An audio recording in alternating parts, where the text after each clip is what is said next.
sagantaa BBC Afaan Oromooti. Nu waliin tura.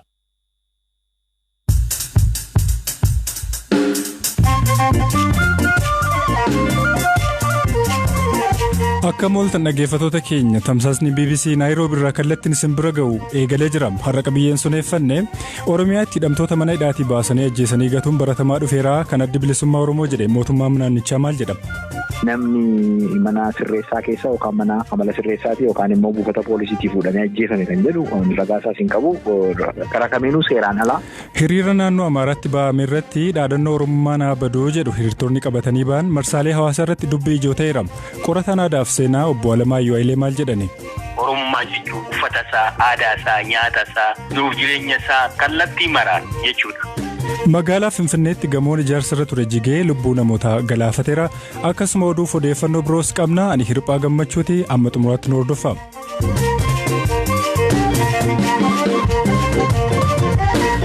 Manni maree nageenyaa UN marii dhimma Tigraay irratti taasiseen booda ibsa baaseen sarbama mirga namoomaa naannoo Tigraayitti gabaafameen yaadda'uu hime. Biyyoonni miseensa mana marichaa 15 dhimma kanarratti waliigaltee irra ga'anii ibsa baasuun kun kan jalqabaate. Itoophiyaan gama isheetiin duulli seera kabachiisuu naannoo Tigraay dhimma keessoo Itoophiyaati jette. Beekaa Toomaa Dabaleesinitti himama.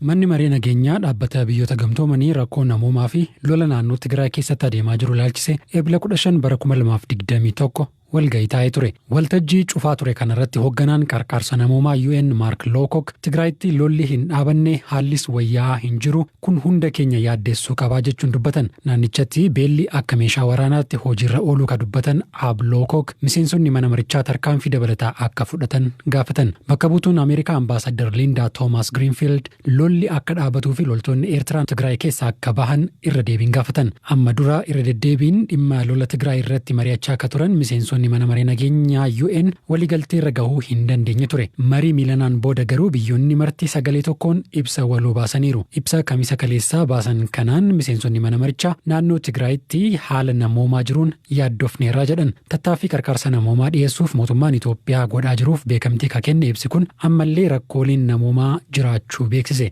Qajeelfamoota qarqaarsa namoomaa UN hordofuun deeggarsi namoomaa dhiyaachuu akka itti fufuu fi ammallee ulaan qarqaarsaa danqaa malee akka banamus gaafateera. Biyyoonni miseensota mana marichaa miidhaa saalaa dubartoota irra gahu dabalatee sarbama mirgoota namoomaa naannichatti raawwataman jedhamaniin daran yaadda'uu ibse. Kanaafis qorannoon akka gaggeeffamu waamicha dhiyeesseera. Kana malees miseensonni mana marichaa walabummaa, bilisummaa siyaasaa fi tokkummaa biyya Itoophiyaaf deeggarsa cimaa qaban irra deebiin mirkaneessuu akka barbaadan himan. Ibsa mana marichaa irratti Itoophiyaan yaada kenniteetti. UN'tti bakka bu'aan Itoophiyaa ibsa baaseen duulli seera kabachiisu naannoo Tigraay dhimma keessoo Itoophiyaa ka seera biyyattii hordofuun gaggeeffamedha. Kanaafis daangaa birmadummaa biyyi tokko qabdu keessatti ilaalamuu qabaa jedhe. Mootummaan Itoophiyaa qarqaarsa namoomaa harka caalu dhiyeessaa akka jiruu fi miidhaa saalaa dabalatee sarbama mirgoota namoomaa jedhaman qorachuu fi haqa mirkaneessuu irratti kutannoo akka qabu hime. Dhaabbileen idil addunyaa mirga namoomaaf falman lola naannoo Tigraay keessatti sadaasa darbe eegale hordofe sarbamni mirgoota namoomaa haga yakka waraanaa gahuu malu raawwatamaniiru jedhe. Gama kaaniin rakkoon namoomaa naannicha keessa jiru yeroo gara yerootti hammaataa akka jiru dhaabbileen deeggarsa namoomaa ni himu. Bulchiinsi yeroo Tigraay akka jedhutti haga ammaatti naannicha keessatti namoonni miliyoona 2 ol buqqaanii ka jiran yoo ta'u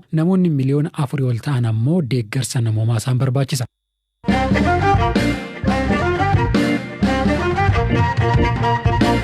Magaalaa Finfinnee naannoo Kazanchis jedhamutti gamoon ijaarsa irra ture tokko jigee lubbuu namoota 3 galaafate. Namoota 4 immoo miidhama qaamaaf saaxileera. Wayita gamoon kun jigu hojjettoonni 112 hojiirra kan turan akka turan dubbi himaan Komishinii Ittisa Balaa magaalaa Finfinnee obbo Gululaat Geetaanaa BBC'tti himaniiru. አደጋው የደረሰው ቂርቆስ ክፍለ ከተማ ወረዳ 8 ካሳንቺስ balaan kun kutaa bulchiinsa qiirqos aanaa 8 hoteela kaasaanchis juupiter fuulduratti ganama keessaa sa'aatii 5:10 irratti mudate. Gamoon jalqabbiirra jiru tokko jiguun balaan sun qaqqabe. Ka'umsi balaa sanaa ammaaf hin beekamne. Balaa mudate to'achuuf hojjettoota lubbuu baraarsaa 35, konkolaattota yeroo balaa gurguddoo 3, konkolaattota xixiqqoo 4 fi ambulaansonni 3 naannichatti bobbaafamanii turan. Balaa kanaan namootni 3 du'anii namoota 4 irra immoo miidhaan irra qaqqabeera. Isaan keessaa tokko miidhama cimaatu irra qaqqabe. Namoota du'an keessaa 2 umuriin isaanii ganna 23 wayita ta'u tokko nama umuriin ganna 24ti. Hojiin lubbuu baraarsaa sun sa'aatii 2 kan fudhate wayita ta'u poolisoonni magaalaa Finfinnee fi federaalaa waltumsuun lubbuu namootaa baraaruun danda'ameera. Ijaarsa gamoo kanarratti hojjettoota hojii guyyuu 112 keessaa 109 baraaruun danda'ameera. ሰራተኞችን ለማትረፍ የተቻለበት ሁኔታ ነው ያለው።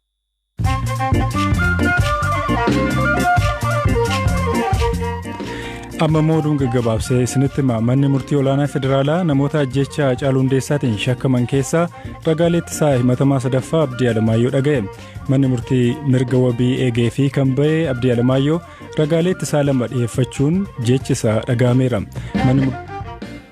Manni murtichaa adeemsa himannaa waliigalaa hanga ammaatti jiru irratti abbaan alangaa fi abukaattonni falmii afaanii akka godhaniif caamsaa 12 bara 2013 beellameera. Oduu mana murtii biraatiin dhaddachi galmee obbo Jawaar faa mana murtii waliigalaa federaalaatti har'a beellamamee osoo hin taa'amin hafe. Manni murtichaa sababii rakkoo abbaa seeraa tokko mudateen dhaddachi galmee obbo Jawaar faa gara eebila 20 bara 2013tti jijjiiramuusaa akka itti hime abukaattoon himatamtootaa obbo Dajanee Fiqaaduu BBC'tti himaniiru. Namni pilaazimaan himatamtoota mana sirreessaatii mana murtichaa waliin walqunnamsisaa turan obbo Jawaar faan hin dhiyaannu akka jedhan abbootii seeraatti himaniiru. Baankiin addunyaa deeggarsa sagantaa piroojektota 3 deeggaruudhaaf kan oolu doolaara Ameerikaa miliyoona 900 fi miliyoona 9 Itiyoophiyaa gargaare. Maallaqni kun tajaajila ibsaa diriirsuu wal guddisuu akkasumas waldaalee intarpiraayizoota xixiqqaa deeggaruu tajaajila koovidii waliin ga'uudhaaf oolaa jedhe ministeerri maallaqaa Itiyoophiyaa. Harargee ba'aa naannoo Dadaritti kirkirri lafaa Riiktar iskeelii 4 ta'uu har'a ganama naannoo sa'aatii 1 daqiiqaa 45tti mudate. Yuunivarsiitii Finfinneetti Daayirektarri Ji'ooloojii, Astiroonoomii fi qorannoo hawaa akkasumas qorataan kirkira lafaa kan ta'an Profeesar Attalay Ayyala kirkirri lafaa kun dhiyeenya Dadar iddoowwan akka Dirree Dhawaa fi Haramayaatti dhaga'amu himaniiru. Oduun sa'aatii kanaaf qaban isaan kana turan.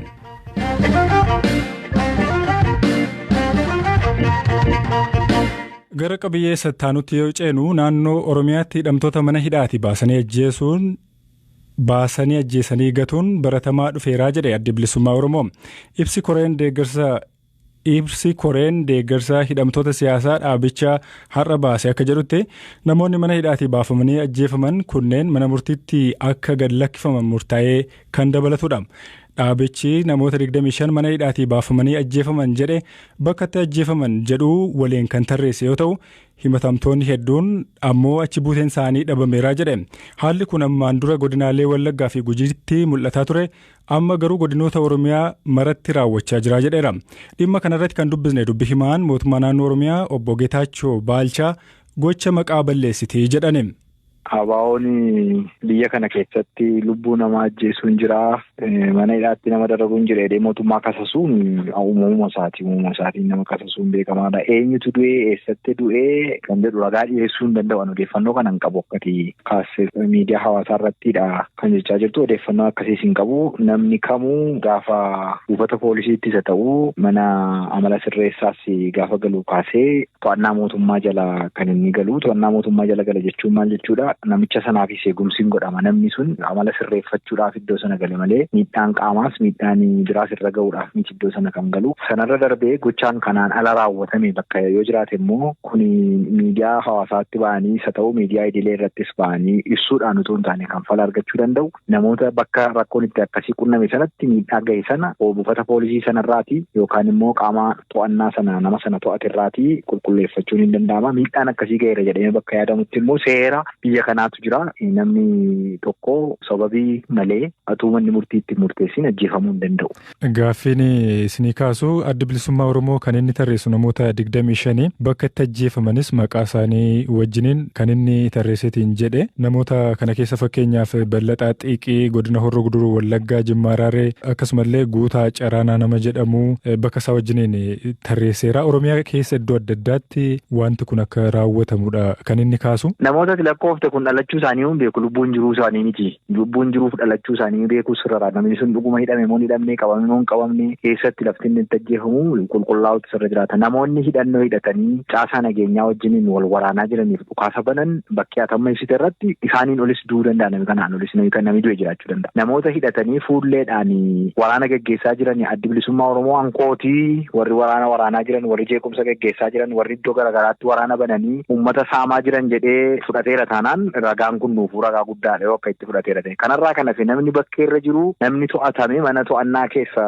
ba'ee ajjeefamee jedhamu ani nageenye fi odeeffannoon akkasiis hin jiru. Abaa'oon amala isaati kissiinsa. Nama ofii isaatii bobbaasee waraana waraansisaa ajjeesisaa saamsisaa jiru keessaati namni du'ee fi ajjeefame yoo jiraate isaan kana ragaa fudhachuu danda'a. Isaan beeka warra bobbaase sana maqaa isaanii tarreeffachuu danda'a ta'a warra waraanaaf bobbaase. Kanarraa kan hafe namni mana sirreessaa keessa yookaan mana amala sirreessaati yookaan immoo buufata poolisiitii fuudhamee ajjeefame kan jedhu ragaa isaas hin qabu. Gara kamiinuu seeraan ala yoo akkasitti wanti raawwatame jiraate qaamni kana raawwate seeraan gaafatama. Kanarraa kan hafe immoo gocha maqaballeessiitii fi mootummaa xureessuudhaaf abaa'uun raawwachaa jirudha kan jedhamu kanan qaba. Oromiyaa keessatti poolisoonni too mana murtiitti nama dhiyeessin karaatti nama ajjeesu waan akkasii hedduu baratamaa ta'udha kan namoonni hedduun kumataatiin jiranii rakkoon kun hin jiru jettan walumaa galatti. Namni biyya kana keessatti meeshaa hidhatee bosona galee saamee saamsisee ajjeesee butee nama ukkaamsaa jiru bakka tarkaanfiin olaantummaa seeraa mirkaneessuuf fudhatametti opereeshinii keessatti namni du'ee jira. Araamiti kun.